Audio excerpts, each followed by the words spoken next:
Hello and नमस्कार दोस्तों, कैसे हैं आप सभी। आई होप आप सभी बढ़िया होंगे। बढ़िया से आप लोगों की पढ़ाई चल रही होगी, अच्छे से प्रिपरेशन चल रही होगी।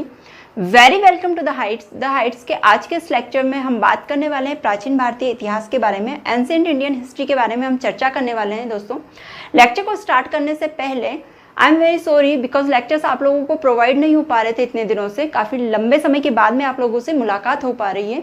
सो वंस अगेन सॉरी, थोड़ा सा डिस्टर्बेंस आ गया था, थोड़ी सी मेरी तबीयत भी ठीक नहीं थी और कुछ काम भी ऐसे आ गए थे जिन्हें करना जरूरी था। So once again sorry.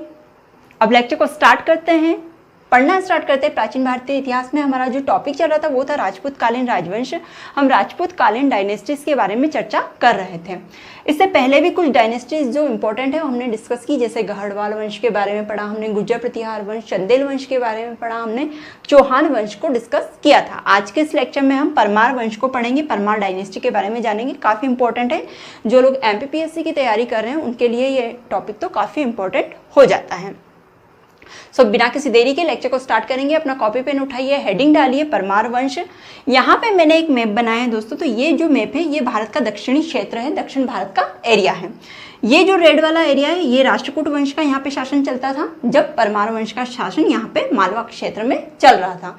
Rashtrakuta वंश थोड़ा सा रिलेटेड है परमार वंश से, इसीलिए इंपॉर्टेंट है तो मैंने यहाँ पे दर्शाया है इसे। तो अभी तो आप इतना याद रखेंगे। मैंने इसलिए बताया दोस्तों राष्ट्रकूट वंश, थोड़ा सा डिस्कस भी करेंगे इसके बारे में, इस डायनेस्टी के बारे में, क्योंकि परमार वंश क्या सामंत हुआ करते थे इस वंश के, है ना। और अब तक हमने राष्ट्रकूट वंश को नहीं पढ़ा है, इसीलिए थोड़ा सा जो इंपॉर्टेंट चीज़ें हैं वो यहाँ पे डिस्कस कर लेंगे राष्ट्रकूट वंश के बारे में। बाद में डिटेल से तो पढ़ना ही है इससे।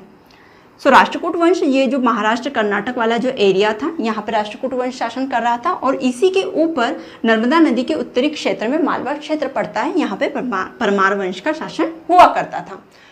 आइए, आई होप आपको इतनी चीज़ें क्लियर हो गई होगी। ये मैप भी आप ड्रॉ करेंगे आपकी नोटबुक में। परमार वंश की यदि शासनकाल की बात की जाए,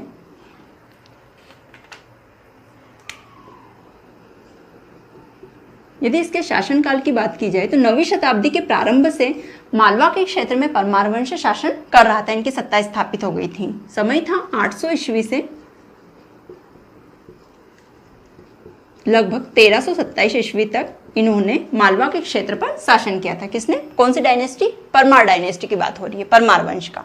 800 ईस्वी से 1327 ईस्वी। शताब्दी में बात की जाए तो 9वीं शताब्दी के प्रारंभ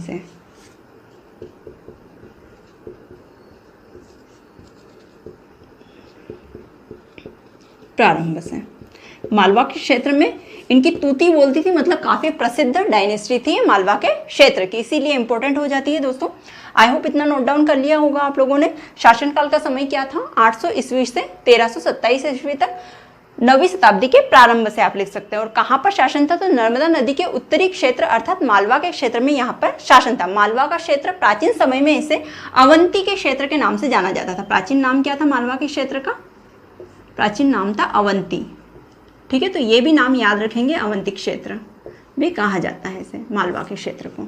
इन ब्रैकेट मालवा क्षेत्र लिख देते हैं ताकि चीजें क्लियर हों, है ना।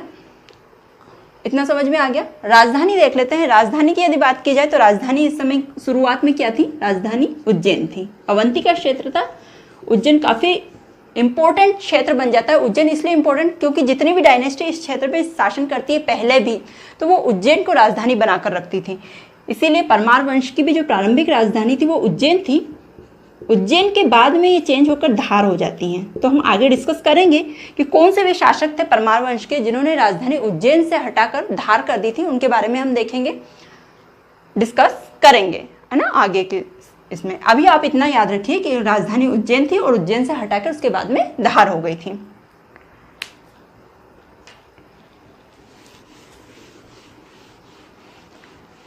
आइए अब हम देखते हैं परमार वंश के संस्थापक कौन थे। फाउंडर की बात की जाए, संस्थापक की बात की जाए, यदि क्वेश्चन आता है कि परमार डायनेस्टी के संस्थापक कौन थे तो उनका नाम है उपेंद्र कृष्णराज। उपेंद्र कृष्णराज काफी इंपॉर्टेंट नाम है। क्वेश्चन में दोस्तों इसे घुमा देते हैं। यहाँ पे क्वेश्चन कभी कभी उपेंद्र राज केवल नाम आ जाता है, तो आप ध्यान रखेंगे पूरा नाम पहले तो याद रखेंगे क्या है, उपेंद्र कृष्णराज। अब ऑप्शन में क्या क्या कैसे घुमा देता है, कभी कभी नाम दे देता है उपेंद्र राज ओनली, उपेंद्र राज, तो वो भी इन्हीं की बात कर रहा है, या फिर कभी कभी नाम दे देता है केवल कृष्णराज, कृष्णराज। ठीक है, तो यदि ये वाला नाम देता है तो भी आप याद रखेंगे कि ये परमार वंश के संस्थापक ही ये कृष्णराज है। इनका पूरा नाम ही है उपेंद्र कृष्णराज। कभी केवल एग्जाम में ये वाला ही दे देते हैं कृष्णराज, कभी केवल उपेंद्र दे देते हैं, कभी उपेंद्र राज दे दिया जाता है नाम। तो आप तीनों तरीके से नाम को याद रखने की कोशिश करेंगे, कोशिश ही नहीं याद भी रखेंगे। यहाँ पे घुमा देता है, ठीक है एग्जामिनर। राजधानी अभी हमने देखा, राजधानी क्या थी, उज्जैन थी, उज्जैन, जो कि बाद में चेंज होकर क्या हो जाती है, धार हो जाती है। उपेंद्र कृष्णराज जब परमार वंश की स्थापना करते हैं दोस्तों, उस समय ये राष्ट्रकूट वंश के सामंत हुआ करते थे। कौन से वंश के, इसीलिए राष्ट्रकूट वंश इंपॉर्टेंट है, राष्ट्रकूट वंश के सामंत थे। मोस्ट इंपॉर्टेंट पॉइंट है, पूछा जाता है एग्जाम में, परमार डायनेस्टी किस वंश के सामंत हुआ करते थे, तो राष्ट्रकूट वंश के सामंत हुआ करते थे ये। इतना नोट डाउन कर लिया होगा। आगे चलते हैं, आगे हम बात करते हैं प्रमुख शासकों के बारे में कि कौन कौन से प्रमुख शासक हैं जिनके बारे में हम डिस्कस करने वाले हैं, जो इंपॉर्टेंट है, जहां से क्वेश्चन पूछे जाते हैं परमार वंश से। ठीक है, तो प्रमुख शासक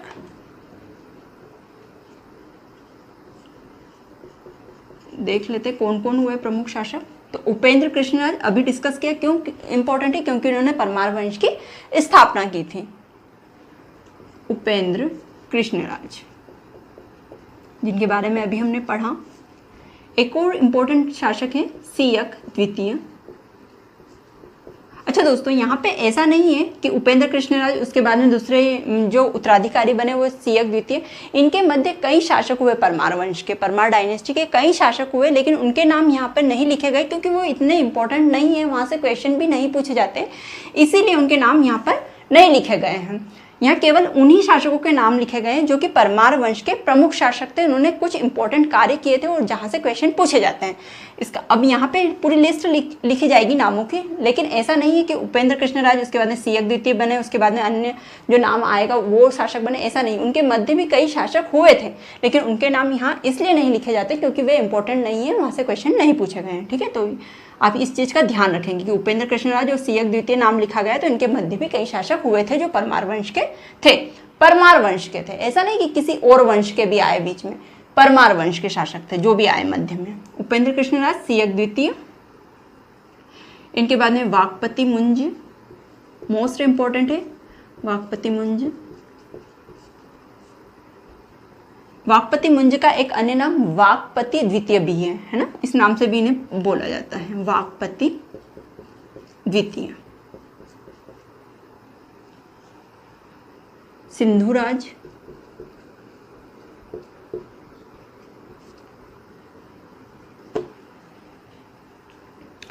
राजा भोज,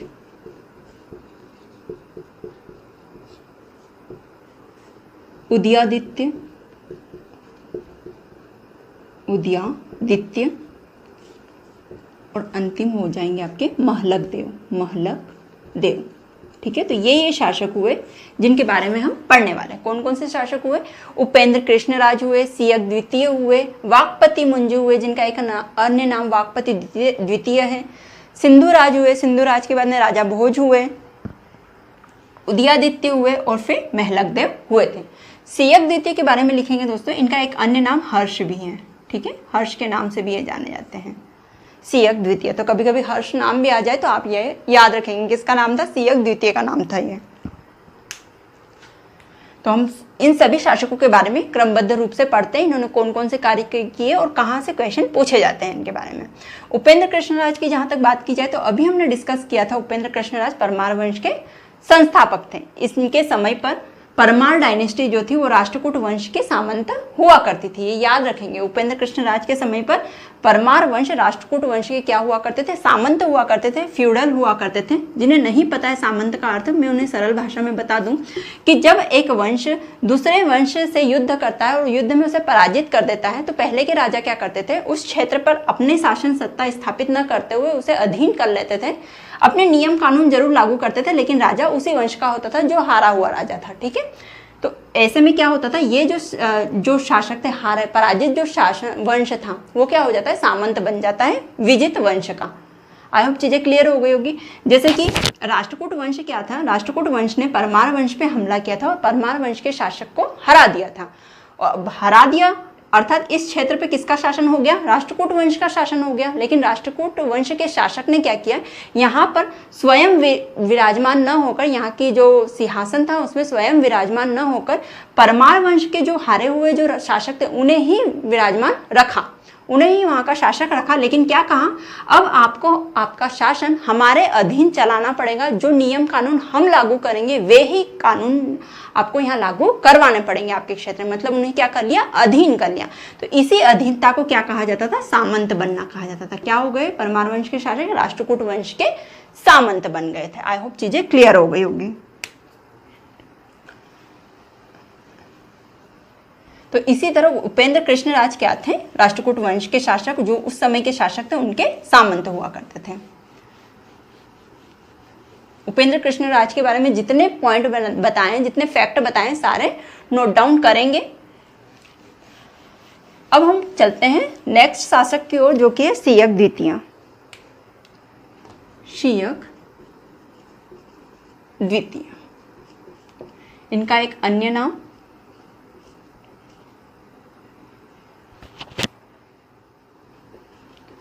हर्ष और एक अन्य नाम और था सिंहराज दत्त। सिंहराज दत्त भी कहा जाता था इन्हें। तो दोनों ही नाम याद रखेंगे। कौन कौन से नाम थे इनके, सियक द्वितीय के हर्ष था इनका एक नाम, और एक नाम इनका था सिंहराज दत्त भी इन्हें कहा जाता था।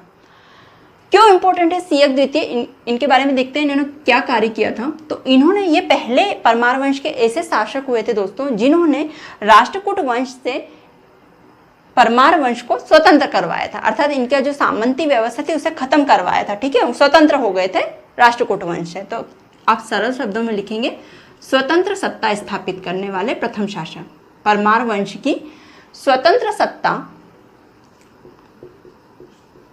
स्थापित करने वाले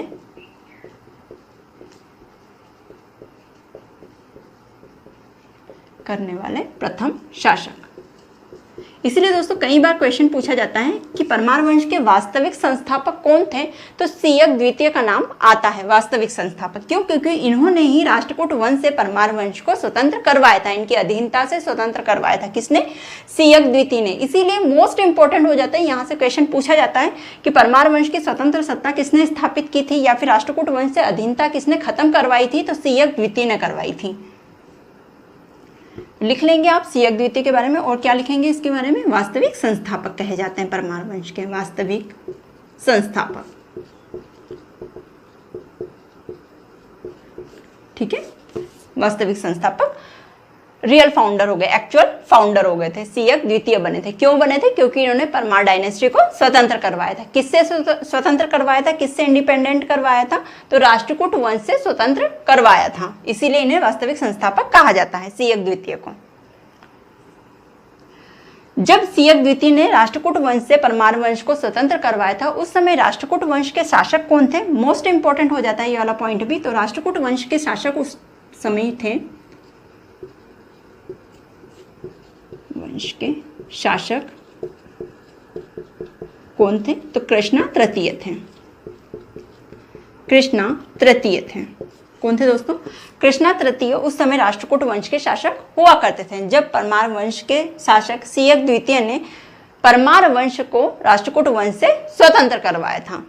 यह भी इंपॉर्टेंट पॉइंट है, कृष्णा तृतीय थे राष्ट्रकूट वंश के शासक जिस समय परमार वंश स्वतंत्र हुआ था। अब दोस्तों इनके बेटों की बात कर लेते हैं, इनके पुत्र की बात कर लेते हैं। यहां से क्वेश्चन पूछे जाते हैं। तो सियक द्वितीय जो थे,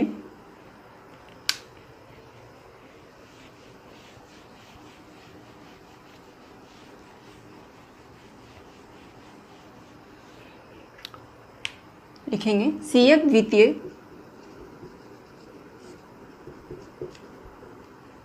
के पुत्र। तो दोस्तों इनके 2 पुत्र थे, ठीक है। नाम था, दोनों के बारे में हम पढ़ेंगे डिटेल में क्योंकि ये भी प्रमुख शासक हुए थे। नाम भी लिखे थे मैंने यहाँ पे, वाकपति मुंज, ये सीयक द्वितीय के पुत्र थे, वाकपति मुंज, और दूसरा है सिंधुराज। ये 2 पुत्र हुए। अब इन दोनों में भिन्नता क्या थी? तो वाकपति मुंज जो थे ये सीयक द्वितीय के रियल सन नहीं थे दोस्तों, ये बायोलॉजिकल सन नहीं थे। किनके? सीयक द्वितीय के। ये थे दत्तक पुत्र, एडॉप्टेड सन थे,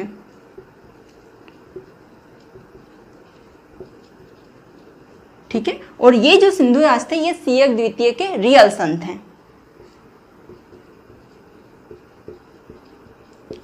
है ना। एडॉप्टेड मतलब दत्तक पुत्र थे, और ये वास्तविक पुत्र थे। मतलब सीधा सीधा कहने का अर्थ ये है कि वाकपति मुंज और सिंधुराज, इनके बीच में ब्लड रिलेशन नहीं था। ये भाई भाई तो थे लेकिन ब्लड रिलेशन नहीं था इनके बीच में। वाकपति मुंज दत्तक पुत्र थे सीयक द्वितीय के, और सिंधुराज रियल पुत्र थे। ये बड़े थे, ये छोटे थे, ठीक है। वाकपति मुंज के बारे में, वाकपति मुंज के बारे में आप पढ़ना स्टार्ट करेंगे। आई होप आपको सीयक द्वितीय के बारे में सारी जानकारी मिल गई होगी, आपने नोट डाउन कर लिया होगा। इतने ही पॉइंट है सीयक द्वितीय के बारे में। मोस्ट इंपॉर्टेंट पॉइंट तो यही है कि इन्होंने परमार वंश की स्वतंत्र सत्ता स्थापित की थी, ठीक है। राष्ट्रकूट वंश से इन्होंने स्वतंत्र करवाया था परमार डायनेस्टी को। इनके 2 पुत्र थे, वाकपति मुंज और सिंधुराज। वाकपति मुंज इनके दत्तक पुत्र थे, सिंधुराज इनके वास्तविक पुत्र थे। वाकपति मुंज जब इन्हें मिलते हैं दोस्तों, तो ये मुंज नाम की एक घास पे मिलते हैं, इसीलिए इनके नाम के पीछे मुंज लगाया गया था, ठीक है। कौन सी घास पे मिलते हैं? मुंज नामक घास पे मिलते हैं ये, इसीलिए इनके नाम के पीछे मुंज लगाया गया है। इनका एक अन्य नाम वाकपति द्वितीय भी है। अब पढ़ना स्टार्ट करते हैं हम वाकपति मुंज के बारे में।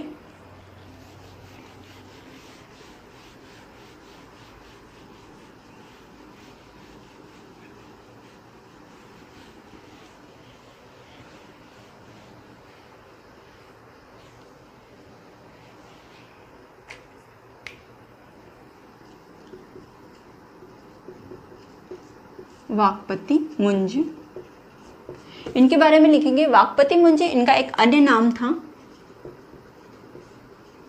इनका अन्य नाम वाकपति द्वितीय भी था, ठीक है। ये मुंज नामक घास पर सीयक द्वितीय को मिलते हैं।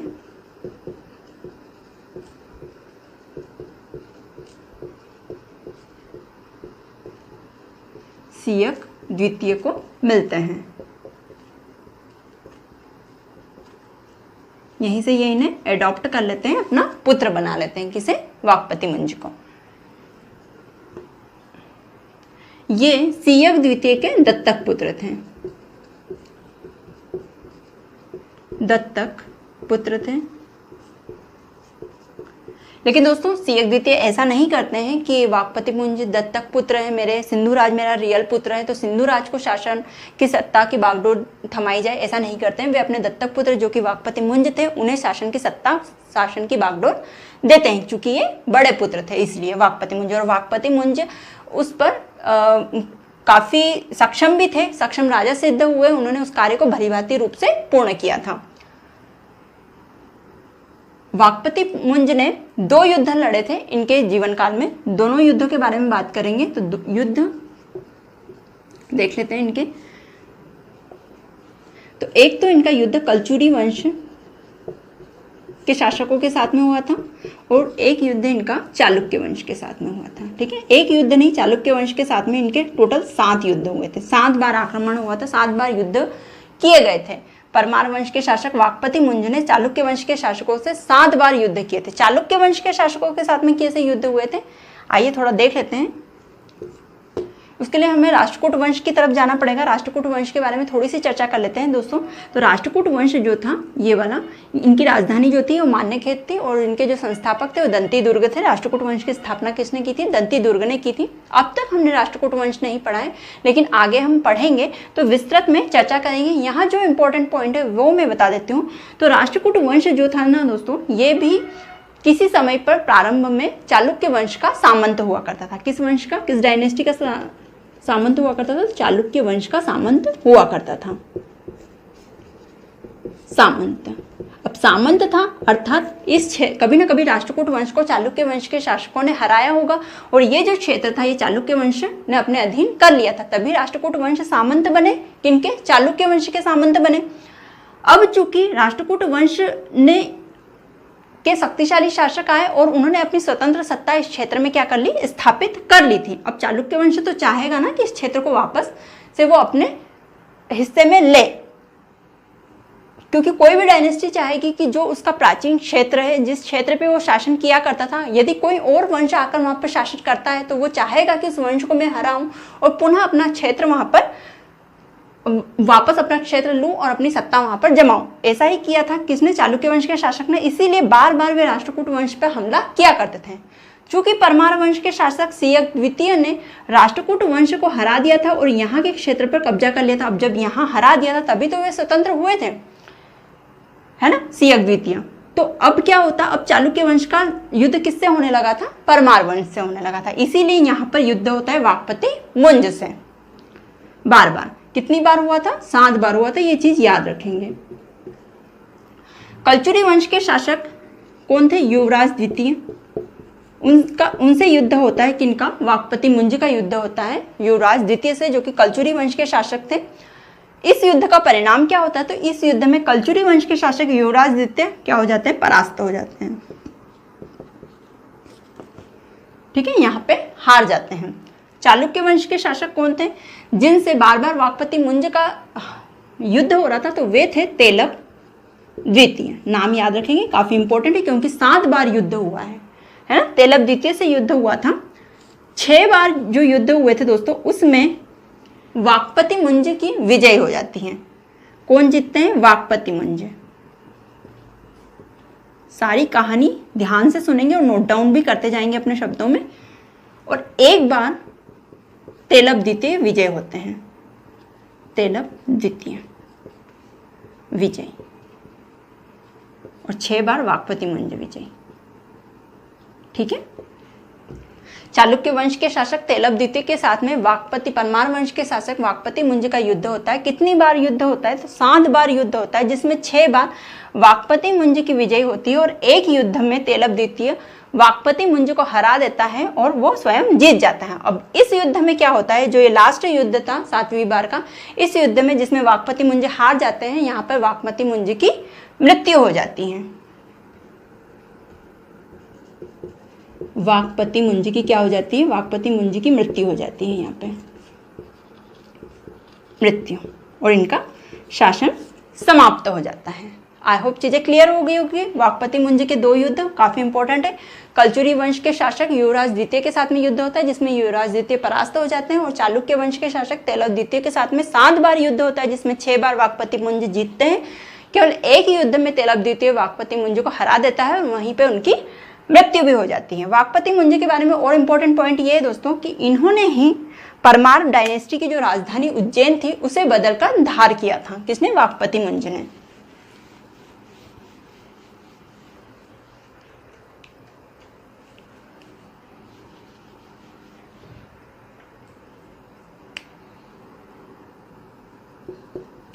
राजधानी उज्जैन से बदलकर क्या कर दी थी? धार नगरी कर दी थी। धार नगरी प्राचीन समय में इसका नाम धारा नगरी हुआ करता था। ठीक है, धार का प्राचीन नाम धारा नगरी के नाम से ये प्रसिद्ध थी। तो कौन से शासक हुए परमार वंश के जिसने राजधानी बदली थी? तो उज्जैन से धार जो राजधानी थी वो वाकपति मुंज ने चेंज की थी। इसीलिए इन्होंने धार में एक तालाब का, एक लेक का निर्माण करवाया था जिसे मुंज सागर लेक कहा जाता है। तो याद रखेंगे, इन्होंने स्थापना की थी धार में मुंज सागर लेक की स्थापना की थी। मुंज सागर लेक पूछा जाता है, मोस्ट इंपॉर्टेंट पॉइंट है। मुंज सागर लेक की स्थापना किसने करवाई थी? तो वाकपति मुंज ने करवाई थी। देखिए, नाम से भी पता चल जाएगा आप लोगों को। वाकपति मुंज ने मुंज सागर लेक का निर्माण करवाया था। कहाँ करवाया था? धार में करवाया था, ठीक है। और इन्होंने ही उज्जैन से राजधानी धार चेंज की थी, किसकी? परमार वंश की। वाकपति मुंज के दरबार में, इनके कोर्ट में कई विद्वान रहते थे, उन विद्वानों का नाम लिखेंगे। सारे इंपॉर्टेंट फैक्ट हैं, एक भी फैक्ट नहीं छोड़ेंगे दोस्तों। मोस्ट इंपॉर्टेंट फैक्ट है, यहां से क्वेश्चन पूछे जाते हैं, निश्चित रूप से पूछे जाते हैं, कई बार पूछे भी गए हैं। तो विद्वान रहते थे, कौन कौन से विद्वान रहते थे वाकपति मुंज के दरबार में?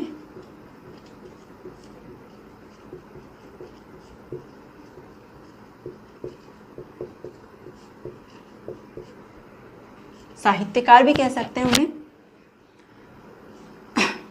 तो पद्मगुप्त,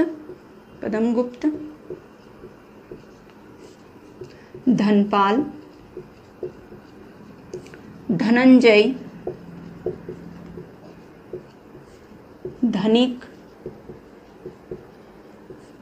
हलायुद्ध और अमित गति जैसे विद्वान रहते थे। ये साहित्यकार इनके शासन के, इनके दरबार में रहते थे, इनके शासनकाल के समय इनके साथ में रहा करते थे। क्या क्या नाम थे? पद्मगुप्त, काफी इंपॉर्टेंट है पद्मगुप्त, जिन्होंने नव सहसांक चरित की रचना की थी। इनकी रचना पूछी जाती है एग्जाम में।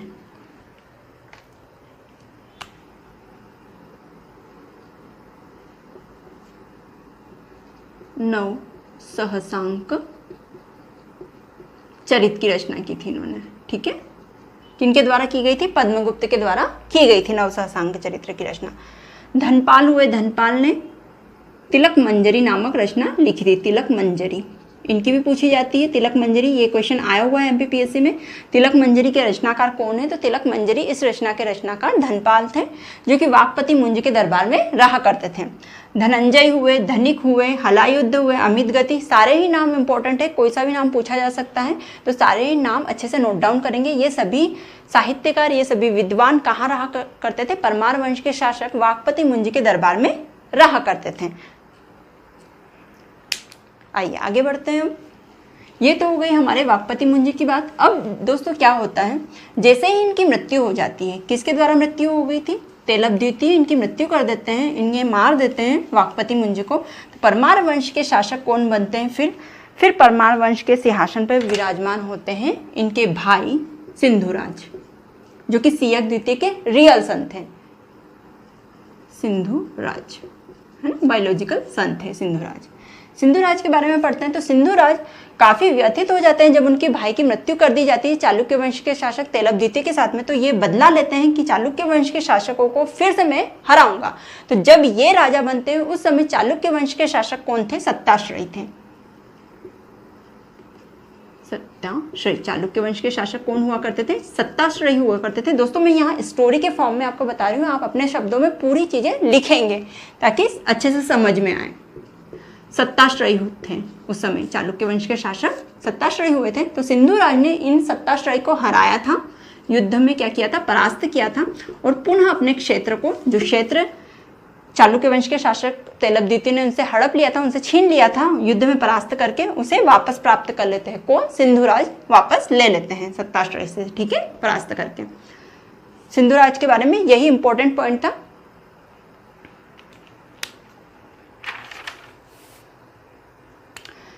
इनकी उपाधि देख लेते हैं दोस्तों। इन्होंने कुछ टाइटल्स थे इनके। उपाधि सहसांक, अच्छा उपाधि दोनों की देख लेते हैं। वाकपति मुंज की भी उपाधि देख लेते हैं, उनकी उपाधि भी हमने डिस्कस नहीं की है तो उसे भी देख लेते हैं। पहले वाकपति मुंज की उपाधियां लिख लीजिए आप। वाकपति मुंज, तो इनकी उपाधियां थी टाइटल अमोघ वर्ष, अमोघ वर्ष और पृथ्वी वल्लभ। पृथ्वी वल्लभ पूछे जाते हैं दोस्तों, है ना, पृथ्वी वल्लभ। ये दोनों उपाधियां किसकी थी?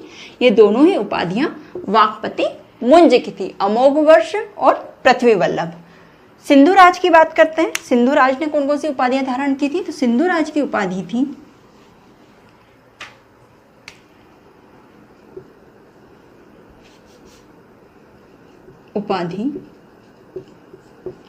एक तो थी सहशांक, सहशांक याद रखेंगे सहशांक, और दूसरी थी कुमार नारायण। कुमार नारायण, ये 2 उपाधियां थी इनकी। कौन कौन सी थी? सहशांक और कुमार नारायण किसकी थी? सिंधुराज की। और अमोघ वर्ष और पृथ्वी वल्लभ ये वाकपति मुंज की उपाधियां थी। तो दोनों ही याद रखेंगे, अलग अलग मिक्स नहीं करेंगे। सहसांक, तो दोस्तों पद्मगुप्त के द्वारा जो रचना की गई थी नव सहसांक चरित्र, वो इन्हीं पर बेस्ड थी। किन पर? सिंधुराज पर, और इन्हीं के शासनकाल के समय पर लिखे गई थी पद्मगुप्त के द्वारा। ठीक है। अब दोस्तों आप लोग सोचेंगे कि ये तो वाकपति मुंज के दरबार में रहा करते थे, तो ऐसा तो नहीं था। वाकपति मुंज की जब मृत्यु हो गई थी उसके बाद में सिंधुराज शासन बने, तो पद्मगुप्त की भी मृत्यु हो जाएगी, ऐसा तो नहीं है ना। उसके बाद में सिंधुराज के दरबार में भी पद्मगुप्त रहा करते थे। तो पद्मगुप्त ने जो रचना लिखी थी नव सहसांक चरित्र, वो इन्हीं के लिए लिखी थी। किनके लिए? सिंधुराज, क्योंकि इन्हीं की जो उपाधि है वो क्या है? सहसांक है। नव सहसांक चरित्र। तो इस समय पे ये जो पद्मगुप्त थे ये कब से रह रहे थे? वाकपति मुंज के समय से रह रहे थे परमार वंश के साथ में।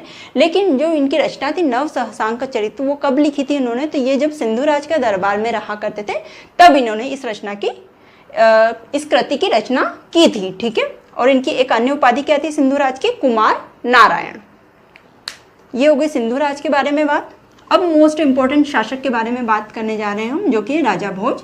यहाँ से कई क्वेश्चन पूछे जाते हैं, बहुत सारे क्वेश्चन आते हैं राजा भोज से। लेकिन ऐसा नहीं है कि ये जो अन्य परमार वंश के प्रमुख शासक हैं वहाँ से क्वेश्चन नहीं आते, वे भी एज इट इज इम्पोर्टेंट है। अब वहाँ से भी क्वेश्चन पूछे जाते हैं। पहले क्या होता था कि राजा भोज काफ़ी प्रसिद्ध राजा रहे हैं, इसीलिए यहाँ से काफ़ी क्वेश्चन पूछे जाते थे। लेकिन अब सिंधुराज, वाकपति मुंज, सियक द्वितीय, यहाँ से भी क्वेश्चन पूछे जाते हैं। इसीलिए सारे जो प्रमुख राजा यहाँ पे करवाए, जो पढ़ाए गए हैं, सभी इम्पोर्टेंट है। राजा भोज के बारे में लिखेंगे। राजा भोज, इनका जन्म स्थान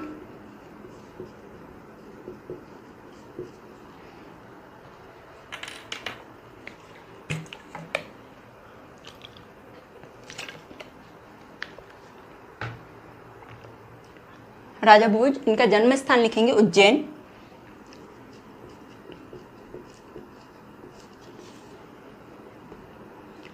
उज्जैन में इनका जन्म हुआ था। लेकिन इनके समय जो राजधानी थी परमार वंश की वो कौन थी? धार थी। राजधानी धार,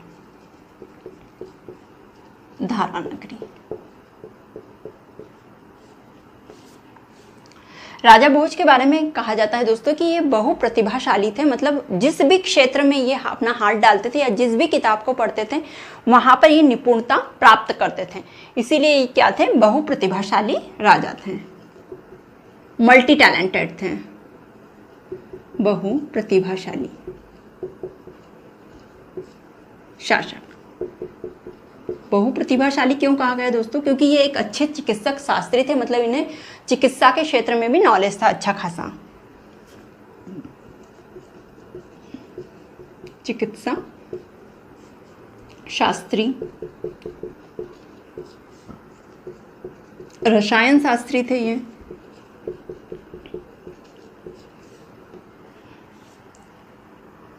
कवि, गणितज्ञ थे अच्छे, गणित का भी काफ़ी कुछ अच्छा नॉलेज था इन्हें, गणितज्ञ थे।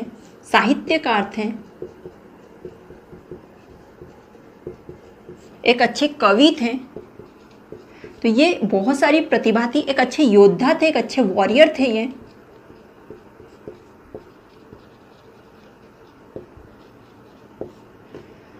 इसीलिए इन्हें बहुप्रतिभाशाली कहा गया था। किन्हें? राजा भोज के बारे में। क्योंकि ये इन्हें चिकित्सा का भी नॉलेज था, रसायन शास्त्र का भी अच्छा खासा नॉलेज था, इन्हें मैथ्स का भी बहुत अच्छा नॉलेज था, गणितज्ञ थे ये, साहित्यकार थे अच्छे, पोएट्री लिखा करते थे, कवि थे ये, और एक सुशासक भी थे, और एक अच्छे योद्धा भी थे, एक अच्छे वॉरियर भी थे। कौन? राजा भोज।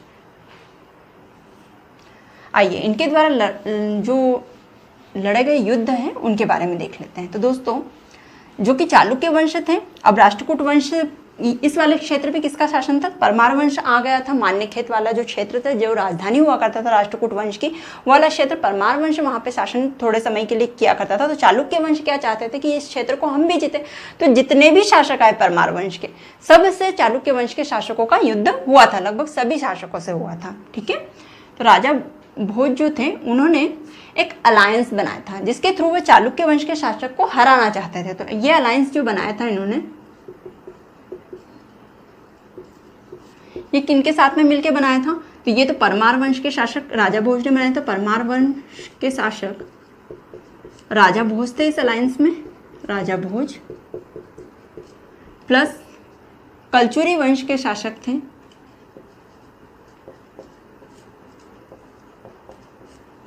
गंगई देव,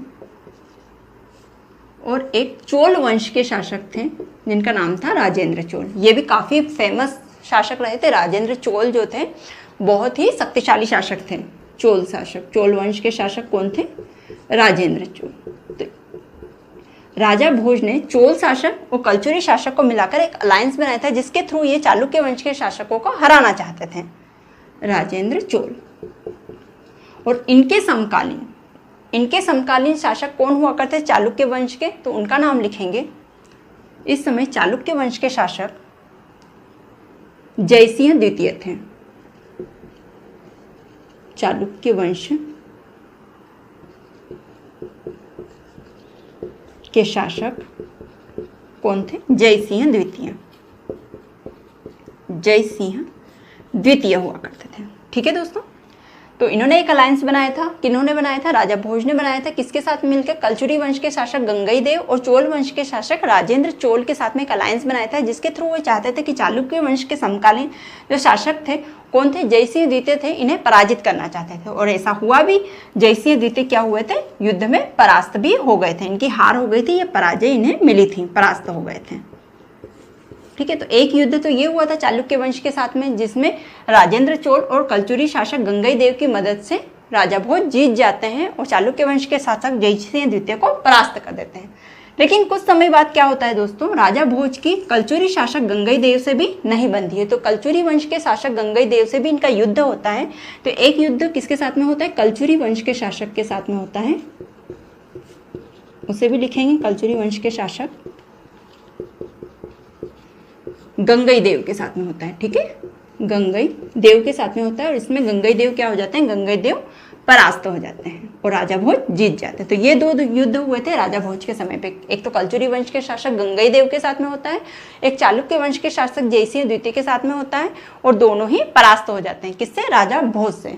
तो दोनों ही युद्धों को याद रखेंगे और युद्धों के साथ साथ में वंशों को भी याद रखेंगे, किस वंश के साथ में हुआ था, और इन वंशों के शासकों को भी याद रखेंगे कि राजा भोज के समय कलचुरी वंश के शासक कौन हुआ करते थे। तो जैसे कि यहाँ पे किसके साथ युद्ध हुआ था? गंगई देव के। तो पता चल जाता है कि राजा भोज के समकालीन शासक कौन थे कलचुरी वंश में? गंगई देव। चालुक्य वंश के शासक जयसिंह द्वितीय के साथ में युद्ध होता है, तो कौन थे समकालीन शासक चालुक्य वंश के? जयसिंह द्वितीय। इस तरह से नाम आपको याद रखना रहेंगे, काफी इंपॉर्टेंट है चीजें। स्टोरी तो अच्छी लगेगी लेकिन नामों को भी याद रखना जरूरी है।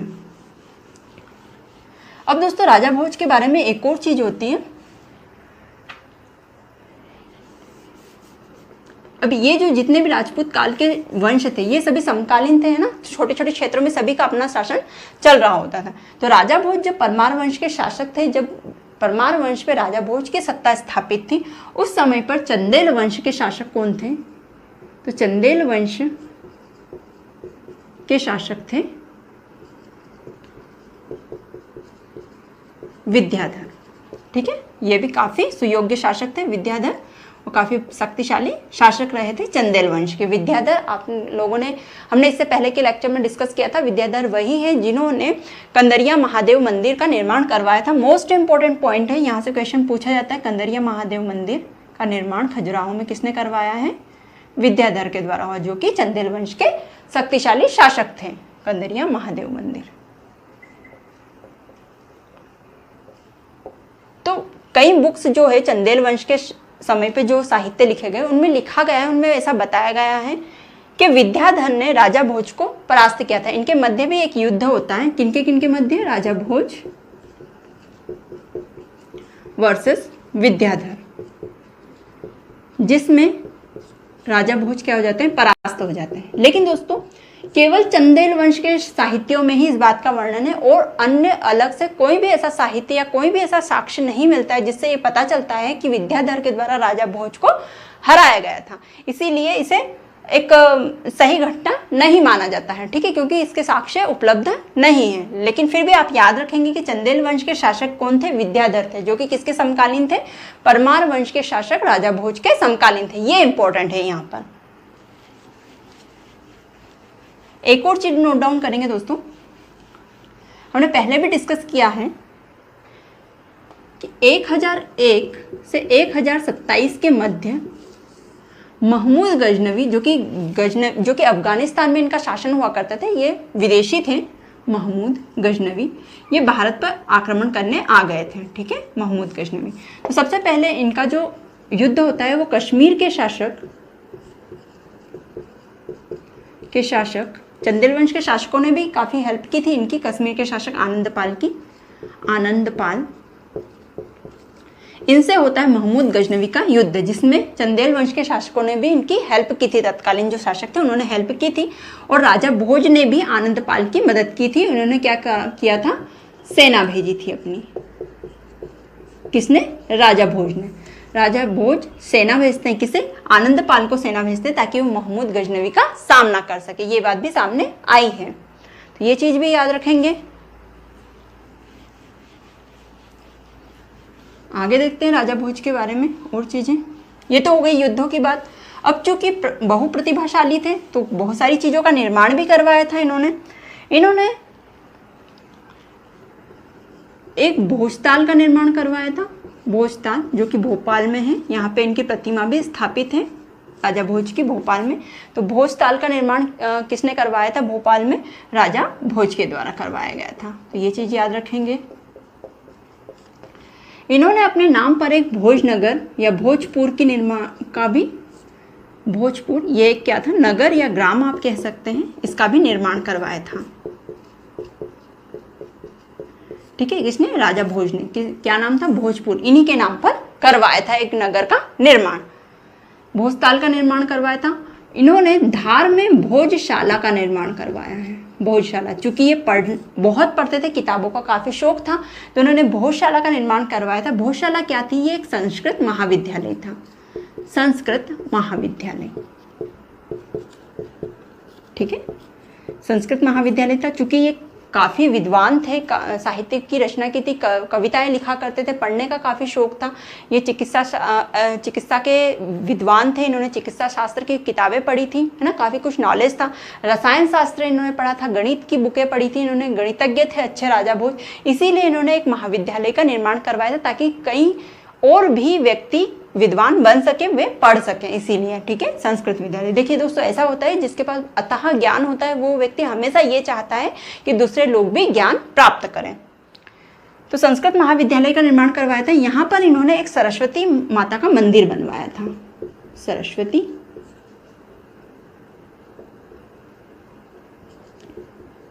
सरस्वती मंदिर का निर्माण करवाया था,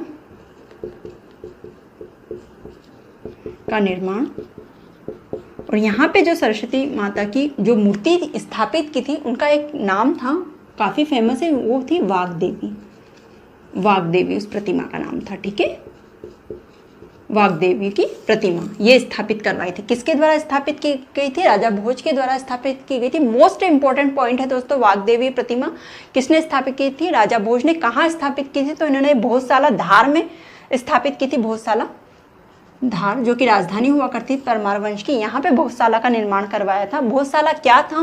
तो ये एक संस्कृत महाविद्यालय था जहाँ पे सरस्वती मंदिर का निर्माण करवाया गया था, और इस सरस्वती मंदिर में वाग्देवी प्रतिमा की स्थापना करवाई गई थी। किसके द्वारा ये सारे कार्य हुए थे? राजा भोज के द्वारा किए गए थे, ठीक है। तो भोजशाला ये कहाँ पे निर्मित थी? धार में, ये याद रखेंगे, मोस्ट इंपॉर्टेंट पॉइंट है। आगे बढ़ते हैं दोस्तों। राजा भोज के द्वारा बेतवा नदी पर एक डैम का निर्माण करवाया गया था। उस डैम का नाम भी लिखेंगे। कौन सी नदी पे? बेतवा नदी पे। बेतवा नदी पे एक डैम का निर्माण करवाया गया था। डैम का नाम था विशाल बांध। विशाल बांध, ठीक है।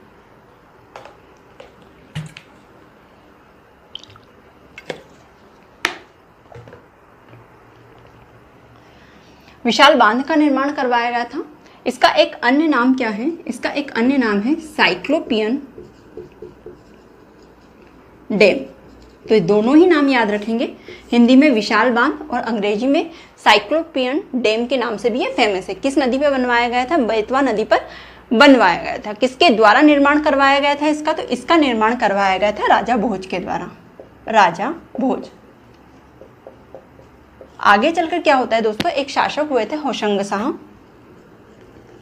होशंग शाह, इनके द्वारा ये डैम क्या करवाया जाता है? तुड़वा दिया जाता है, इसे ध्वस्त करवा दिया जाता है। किनके द्वारा? होशंग शाह के द्वारा ये वाला डैम जो है ये तुड़वा दिया जाता है। तो वो कौन से शासक हुए थे जिन्होंने निर्माण किया था? तो वे थे राजा भोज। और किसने तुड़वाया था? तो होशंग शाह ने तुड़वाया था। इन्हीं के नाम पर मध्य प्रदेश में एक नगर है, एक सिटी है जिसका नाम क्या है? होशंगाबाद। होशंग शाह के नाम पे होशंगाबाद। वैसे वर्तमान में होशंगाबाद का नाम चेंज होकर क्या हो गया है? नर्मदापुरम हो गया है, नर्मदापुरम। ठीक है, ये इन्हीं के नाम पे था पहले होशंगाबाद, होशंग शाह के। और इन्होंने राजा भोज के द्वारा बेतवा नदी पे बनाए गए डैम जिसका नाम विशाल बांध या फिर साइक्लोपियन डैम था, उसे तुड़वा दिया गया था होशंग शाह के द्वारा। तो ये पॉइंट भी नोट डाउन करेंगे, मोस्ट इंपॉर्टेंट पॉइंट है।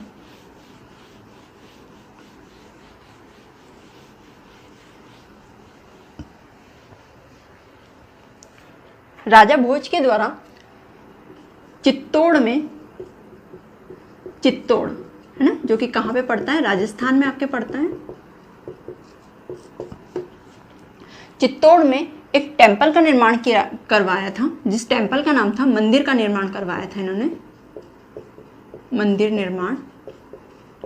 टेम्पल का नाम लिखेंगे, नाम है त्रिभुवन नारायण मंदिर। त्रिभुवन नारायण मंदिर। ठीक है, त्रिभुवन नारायण मंदिर ये एक शिव मंदिर था। नारायण के नाम से आप ये नहीं समझेंगे कि विष्णु मंदिर था, ये एक शिव मंदिर था। ठीक है, शिव मंदिर। किसने करवाया था त्रिभुवन नारायण मंदिर का निर्माण? राजा भोज ने करवाया था। मोस्ट इंपॉर्टेंट पॉइंट है, याद रखेंगे। देखिए दोस्तों, परमार वंश के शासक जो राजा भोज थे, इनका मैक्सिमम जो क्षेत्र था ये मालवा का क्षेत्र था। ठीक है, और धार नगरी इनकी राजधानी थी। तो मैक्सिमम इनके जितने भी चीज़ें बनवाई है, इन्होंने निर्माण करवाया, वो धार और मालवा क्षेत्र में करवाया है। जो कि चित्तौड़ राजस्थान वाला पार्ट है, राजस्थान के क्षेत्र में आता है। तो हम कंफ्यूज हो जाते हैं, कभी नाम आएगा कि त्रिभुवन नारायण मंदिर का निर्माण किसने करवाया, तो हमारे माइंड में हम क्लिक भी नहीं कर पाएंगे कि राजा भोज ने इस टेम्पल का निर्माण करवाया। क्यों? क्योंकि हमें ऐसा लगेगा कि राजस्थान के एरिया में तो कभी राजा भोज गए ही नहीं होंगे, वहाँ पे शासन किया ही नहीं होगा इन्होंने, तो ये मंदिर का निर्माण हुए वहाँ क्यों करवाएंगे, है ना। लेकिन याद रखेंगे, चित्तौड़ के, राजस्थान के चित्तौड़ में त्रिभुवन नारायण मंदिर का निर्माण किसने करवाया है? राजा भोज ने करवाया है। इसीलिए ये इंपॉर्टेंट हो जाता है क्वेश्चन। एग्जामिनर ऐसे पूछ लेता है जिससे हम क्या हो जाए? कंफ्यूज हो जाए एग्जाम हॉल में। हमें कंफ्यूज बिल्कुल नहीं होना है। त्रिभुवन नारायण मंदिर, इसका एक अन्य नाम और लिखेंगे, नोट डाउन करेंगे, जो कि है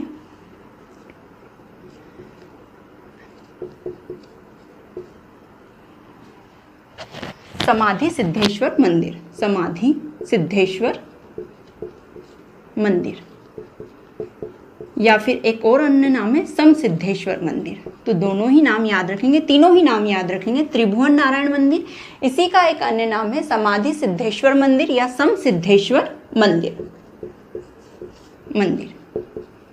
और ये जो मंदिर है, यहाँ पे जो शंकर भगवान की प्रतिमा है समाधि की अवस्था में, इसीलिए इसे समाधि सिद्धेश्वर मंदिर कहते हैं। और किसकी प्रतिमा है? शिव जी की प्रतिमा है। ये एक शिव मंदिर है। ठीक है, त्रिभुवन नारायण मंदिर। आगे बढ़ते हैं। आई होप चीजें क्लियर हो गई होगी आपको।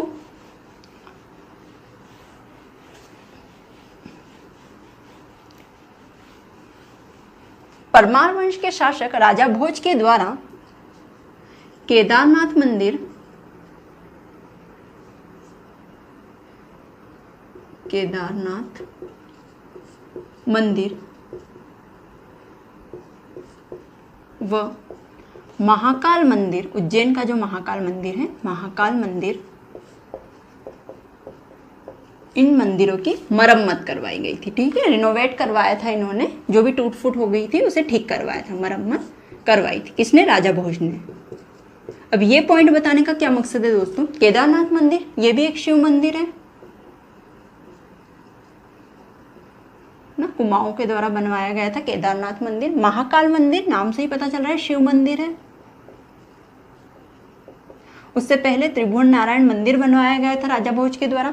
इन सभी बातों से क्या प्रतीत होता है दोस्तों, इन सभी बातों से ये प्रतीत होता है कि जो राजा भोज थे वे शैव धर्म के अनुयायी थे, शैव धर्म को मानते थे, शिव भक्त थे। ठीक है, क्या थे? शिव भक्त थे, शैव धर्म के अनुयायी थे, शैविज्म को मानते थे के अनुयायी। तो ये चीजें भी पूछी जाती हैं। देखिए एक दूसरे फैक्ट को लिंक करके पढ़ेंगे तो चीजें अच्छे से याद होगी, है ना। अब आपको हमेशा याद रहेगा कि जो राजा भोज थे उन्होंने जब इतने सारे शिव मंदिरों का निर्माण करवाया था, शिव मंदिरों की मरम्मत करवाई थी, तो वे क्या थे? शिव धर्म के अनुयायी थे। अब ये चीज आप कभी नहीं भूलोगे, है ना। तो चीजें ऐसे याद की जाती हैं लिंक करके एक दूसरे से। तो शैव धर्म के अनुयायी थे, शिव भक्त थे राजा भोज।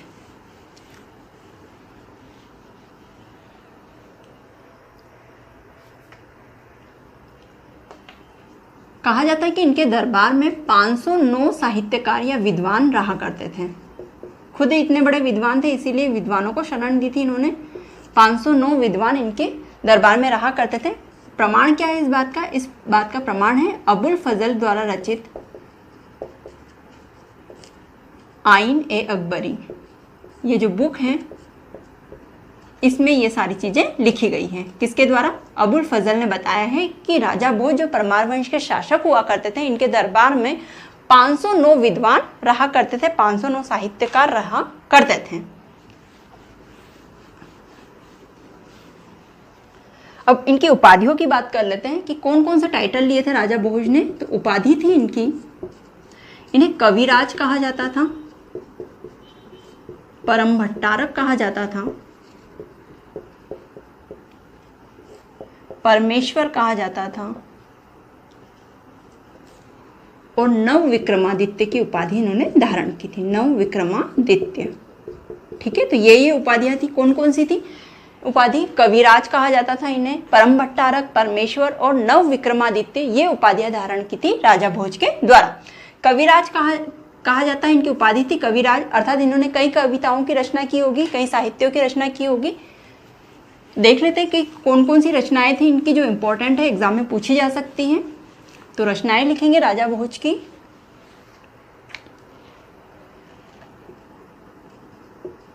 रचनाएं देख लेते हैं। तो इन्होंने लिखा था आयुर्वेद सर्वस्व, ये सर्वत्र, सम्रांग सर्वस्व,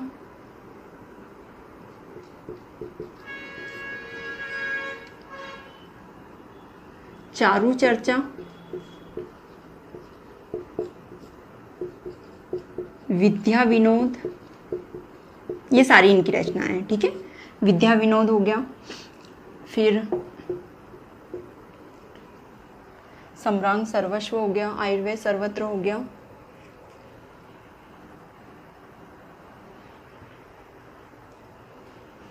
राज मार्तंड हो गया, राज मार्तंड या राज मार्तंडेय भी लिखा जाता है इसे, तो दोनों ही नाम लिख लेंगे, मार्तंडेय, राज मार्तंडेय। और एक गोविंद विलास, गोविंद विलास। तो ये सारी रचनाएं थी राजा भोज के द्वारा लिखी गई थी, इंपॉर्टेंट है। कौन कौन सी है? आयुर्वेद सर्वत्र, सर्मांग सर्वस्व, चारु चर्चा, विद्या विनोद, राज मार्तंडेय, राज मार्तंडेय भी बोला जाता है, राज मार्तंड भी कहा जाता है इसे, और गोविंद विलास। ये सारी रचनाएं राजा भोज के द्वारा लिखी गई थी। ये सारी कृति किसकी है? राजा भोज की है। याद रखेंगे, मोस्ट इंपॉर्टेंट है, यहाँ से क्वेश्चन पूछे जाते हैं। आयुर्वेद सर्वत्र कई बार पूछा गया है, किसकी रचनाएं? तो राजा भोज के द्वारा लिखी गई है। विद्या विनोद, गोविंद विलास, ये भी पूछा गया है। चारु चर्चा, सम्रांग सर्वस्व की जगह आप सम्रांग सूत्रधार लिखेंगे, सम्रांग सूत्रधार। ठीक है, ये गलत हो गया था थोड़ा सा। क्या था रचना का नाम? सम्रांग सूत्रधार, सर्वस्व नहीं था, सम्रांग सूत्रधार था। एक और है इनकी रचना, नाम लिखेंगे सरस्वती कंठाभरण, सरस्वती कंठाभरण, कंठाभरण। ये नाम आपने पहले भी सुना होगा दोस्तों, हमने बात की थी। सरस्वती कंठाभरण, ठीक है। 2.5 दिन का झोपड़ा जो था, जो कि ऐबक के द्वारा निर्माण करवाया गया था, 2.5 दिन का झोपड़े की, इसकी चर्चा हम मध्यकालीन भारत, जो प्राचीन भारत पढ़ेंगे वहां पे करेंगे। 2.5 दिन का झोपड़ा जो कि पहले एक संस्कृत विद्यालय हुआ करता था, उसका प्राचीन नाम था सरस्वती कंठाभरण, तो वहां पे हमने चर्चा की थी। लेकिन यहाँ पे जो ये सरस्वती कंठाभरण है, ये किसी विद्यालय का नाम नहीं है, ये एक कृति है, ये एक रचना है, एक रचना का नाम है जो कि राजा भोज के द्वारा लिखी गई है। तो सरस्वती कंठाभरण किसके द्वारा लिखी गई है? राजा भोज के द्वारा, राजा भोज, ठीक है। और वो जो 2.5 दिन का झोपड़ा, जो मस्जिद थी, जो कि पहले एक विद्यालय हुआ करता था जिसका नाम सरस्वती कंठाभरण था, उस विद्यालय के निर्माणकर्ता कौन थे? तो विग्रहराज चतुर्थ थे। जब हमने चौहान वंश पढ़ा था वहां पे उनका नाम आया था। तो कंफ्यूज बिल्कुल भी नहीं होंगे, नाम में कंफ्यूजन हो जाता है कि ये तो विद्यालय था, ये रचना कैसे हो गई, ये तो गलत मिसप्रिंट हो गया होगा, ऐसा नहीं है। सरस्वती कंठाभरण एक रचना भी है जो कि राजा भोज के द्वारा लिखी गई है। सरस्वती कंठाभरण 2.5 दिन का झोपड़ा जो मस्जिद है, वहां पर पुराना विद्यालय था जिसका निर्माण विग्रहराज चतुर्थ ने करवाया था, जो कि चौहान वंश से बिलोंग करते थे। तो चीजें याद रखेंगे। सम्रांग सूत्रधार, ये रचनाएं हो गई। अब दोस्तों क्या होता है कि राजा भोज इतने सफल शासक थे, अच्छे से अपना शासन चला रहे थे, काफी अच्छे योद्धा थे, इसीलिए चालुक्य वंश के शासक ने अन्य शासकों से मिलकर एक अलायंस बनाया ताकि हम क्या कर सके, ये परमार वंश के शासक राजा भोज के साथ में युद्ध कर सके, इनसे लड़ सके। तो कौन कौन शासक थे? तो चालुक्य वंश के शासक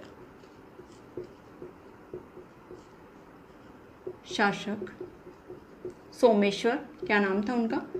सोमेश्वर, प्लस कलचुरी वंश के शासक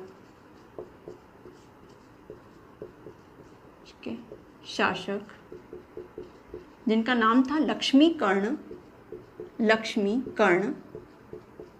और एक अन्य हुए, प्लस सोलंकी वंश, चालुक्य वंश की एक शाखा जिसे हमने पढ़ा था, सोलंकी वंश भी जिसे कहा जाता है, और हमने चालुक्य वंश की अनहिलवाड़ा शाखा के नाम से उसे पढ़ा था। उसी की बात हो रही है यहाँ पे, सोलंकी वंश, जिसे एक अनहिलवाड़ा के चालुक्य जो थे उन्हें सोलंकी वंश के नाम से भी जाना जाता है। सोलंकी वंश जिसके शासक थे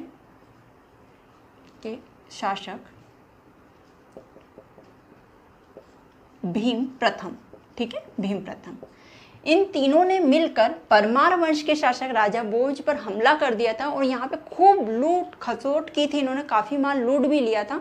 और यहाँ पे क्या होता है, यहाँ पर ये परमार वंश के शासक युद्ध करते हैं यहाँ पे, और परमार वंश के शासक जो कितने शक्तिशाली थे, राजा भोज, उन्हें हरा देते हैं, ठीक है। और इस युद्ध में राजा भोज की परास्त तो होती है, साथ ही साथ राजा भोज क्या हो जाते हैं, मृत्यु भी हो जाती है राजा भोज की, यहाँ पे है ना, राजा भोज की क्या हो जाती है, इस युद्ध में मृत्यु हो जाती है। राजा भोज का शासन यहाँ पे समाप्त हो जाता है क्योंकि इनकी मृत्यु हो जाती है। कौन सा अलायंस था? तीनों डायनेस्टीज याद रखेंगे, चालुक्य डायनेस्टी थी, कलचुरी डायनेस्टी थी और सोलंकी डायनेस्टी थी। चालुक्य डायनेस्टी के शासक थे सोमेश्वर, कलचुरी डायनेस्टी के शासक थे लक्ष्मीकर्ण और सोलंकी वंश के शासक थे भीम प्रथम। इन तीनों ने एक अलायंस बनाया था, एक संधि करी थी कि हमें राजा भोज को हराना है, जो उनकी शक्ति बढ़ती जा रही है उसे खत्म करना है। तो इन्होंने युद्ध किया था, यहाँ पे मालवा क्षेत्र में खूब लूटपाट भी मचाई इन्होंने, साथ ही साथ युद्ध किया और राजा भोज को परास्त किया। इस युद्ध में राजा भोज की मृत्यु हो जाती है। तो इस तरह राजा भोज का शासन समाप्त हो जाता है। आइए आगे चलते हैं, नेक्स्ट परमार वंश के शासक के बारे में बात करते हैं। तो राजा भोज, उसके बाद में परमार वंश के प्रमुख शासक हुए आपके उदयादित्य, ठीक है। उदयादित्य के बारे में इंपॉर्टेंट, इन्होंने विदिशा में एक नगर बसाया था जिसका नाम था उदयपुर, ठीक है। एक उदयपुर राजस्थान में, ये उदयपुर राजस्थान वाला उदयपुर नहीं है, ये उदयपुर विदिशा जो कि एमपी में स्थित है वहां पर है ये उदयपुर, ठीक है। यहाँ पर इन्होंने एक प्रशस्ति लेख का निर्माण करवाया था, उदयपुर प्रशस्ति लेख, ठीक है। तो ये प्रशस्ति लेख किसने बनाया था? उदयपुर, विदिशा के उदयपुर में, ठीक है, विदिशा वाले उदयपुर में। किसके द्वारा बनाया गया था? परमार वंश के शासक उदयादित्य के द्वारा प्रशस्ति लेख का निर्माण करवाया था इन्होंने। और कुछ इंपॉर्टेंट इनके बारे में देख लेते हैं। इन्होंने यहाँ पे एक शिव मंदिर का निर्माण करवाया था, शिव मंदिर का निर्माण करवाया था। इस शिव मंदिर का निर्माण करवाया था, कहाँ पे करवाया था? उदयपुर में करवाया था। कौन से? विदिशा के उदयपुर में। इस शिव मंदिर का नाम है नीलकंठेश्वर मंदिर, नीलकंठेश्वर। ठीक है, क्वेश्चन क्या आ सकता है घुमा के, क्वेश्चन ये पूछा जा सकता है कि किस परमार वंश के शासक ने नीलकंठेश्वर मंदिर का निर्माण करवाया था। तो आपको कंफ्यूज नहीं होना है, ये उदयादित्य ने करवाया था। राजा भोज ऑप्शन में जरूर आएगा क्योंकि राजा भोज ने कई शिव मंदिरों का निर्माण करवाया था, लेकिन ये वाले शिव मंदिर जिसका नाम नीलकंठेश्वर मंदिर है, इसका निर्माण परमार वंश के शासक उदयादित्य ने करवाया था। तो आप कंफ्यूज नहीं होंगे, याद रखेंगे ये चीज। ठीक है, नीलकंठेश्वर मंदिर का निर्माण करवाया था उदयादित्य ने। कहाँ करवाया था? तो ये भी उदयपुर में करवाया था। चलिए आगे बढ़ते हैं नीलकंठेश्वर मंदिर से। अब नेक्स्ट शासक की बात करते हैं जो कि अंतिम शासक हुए परमार वंश के आपके प्रमुख शासकों में, जिनका नाम था महलक देव। महलक देव, ठीक है, महलक देव, इनके बारे में लिखेंगे। अंतिम शासक परमार डायनेस्टी के, परमार वंश के। काफ़ी सिकुड़ गया था इस समय तक परमार वंश, क्योंकि सभी वंशों ने क्या किया था, इन पर हमला कर दिया था, उस क्षेत्रों को विजित कर लिया था। काफ़ी सिकुड़ गया था, छोटा सा रह गया था परमार वंश, मालवा के क्षेत्र में अंतिम शासक रहे थे। इनके समय पर खिलजी वंश के शासक अलाउद्दीन खिलजी ने इन पर हमला कर दिया था। खिलजी वंश के शासक, खिलजी वंश आ चुका था भारत में, हम पढ़ेंगे जब मध्यकालीन भारत पढ़ेंगे तो खिलजी वंश के बारे में। तो खिलजी वंश के शासक कौन हुए? अलाउद्दीन खिलजी हुए, अलाउद्दीन खिलजी। इनके द्वारा आक्रमण किया जाता है परमार वंश के शासक महलक देव पर, और महलक देव को यहाँ पे क्या कर देते हैं, ये मार देते हैं। इस युद्ध में इनकी मृत्यु हो जाती है, महलक देव की मृत्यु हो जाती है, और ये वाला जो मालवा का क्षेत्र है यहाँ पे खिलजी वंश का शासन स्थापित हो जाता है। खिलजी वंश यहाँ पे शासन करने लगता है। ठीक है, महलक देव की मृत्यु हो जाती है। ये अंतिम शासक थे आपके परमार वंश के। यहाँ पे दोस्तों परमार वंश समाप्त होता है। परमार वंश के बारे में जितने इंपॉर्टेंट फैक्ट थे हमने उनके बारे में डिस्कस किया। आई होप चीज़ें अच्छे से क्लियर हो गई होगी। थोड़ी एनर्जी मेरी लो है बिकॉज थोड़ी तबीयत खराब है इसी वजह से, लेकिन फिर भी चीज़ें मैंने आपको अच्छे से समझाने की कोशिश की है। मेरा 100% मैंने यहाँ पे दिया है कि आपको चीज़ें अच्छे से बेहतर तरीके से समझ में आए। आई होप आपने सारे पॉइंट नोट डाउन कर लिए होंगे, चीज़ें आपको यहीं पर समझ में भी आ गई होगी। राष्ट्रकूट वंश की जहाँ तक बात है, अभी हमने चर्चा नहीं की है विस्तृत रूप से राष्ट्रकूट वंश के बारे में, तो आने वाले जो लेक्चर्स आएंगे उनमें राष्ट्रकूट वंश के बारे में चर्चा की जाएगी। ये भी काफ़ी इंपॉर्टेंट डायनेस्टी है। कैसे चालुक्य वंश के सामंत थे, कैसे ये स्वतंत्र हुए चालुक्य वंश है, सब इन सब चीज़ों को हम डिटेल से यहाँ पर पढ़ेंगे। आज चूँकि हमें परमार वंश के बारे में पढ़ना था, इसीलिए हमने परमार वंश की मुख्य रूप से बात की। राजा भोज मोस्ट इंपॉर्टेंट फैक्ट है यहाँ पे, यहाँ से क्वेश्चन निश्चित रूप से पूछे जाते हैं। साथ ही साथ जो सीयक द्वितीय हुए आपके, या फिर सिंधु राज हुए, वाकपति मुंजू हुए, ये भी सभी इंपॉर्टेंट है। महलक देव, उदयादित्य, सारे जितने भी प्रमुख शासक हमने यहाँ डिस्कस किए सभी इंपॉर्टेंट है। यहाँ से भी फैक्ट पूछे जाने लगे हैं, आए हैं क्वेश्चन यहाँ पे भी। तो दोस्तों अब लेक्चर को ज़्यादा बड़ा नहीं करते हैं, लेक्चर को यहीं दी एंड करते हैं। परमार वंश हमारा खत्म हो चुका है। अब नेक्स्ट डायनेस्टी जो भी राजपूत कालीन है बची हुई वो हम डिस्कस करेंगे आने वाले दिनों में। सो कंटिन्यू लेक्चर्स आएंगे। अब आप बिल्कुल ऐसा ना सोचें कि फिर से 10-12 दिनों के बाद में लेक्चर आएगा। अब कंटिन्यू लेक्चर्स आएंगे और इस प्राचीन भारतीय इतिहास को जल्दी से जल्दी हम खत्म करेंगे। अब लेक्चर को यहीं पे दी एंड करते हैं, मिलते हैं नेक्स्ट लेक्चर में। तब तक के लिए thank you so much and bye bye.